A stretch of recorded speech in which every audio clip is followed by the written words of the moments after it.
అమ్మా అన్న పిలుపులోన అనురాగం ధ్వనిస్తుంది,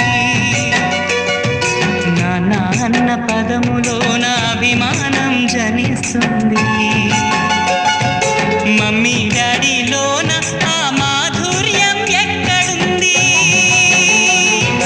మామ అన్న మాట మనసులో తుల్లో నిలుస్తుంది, అత్త అంటే చాలు మనకు ఆదరణే లభిస్తుంది, ఆంటీ అంకుల్లోన ఆ ఆప్యాయత ఎక్కడుంది,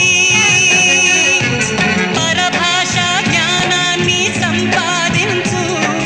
పరభాష జ్ఞానాన్ని సంపాదించు, కాని నీ భాషలోనే నువ్వు సంభాషించు,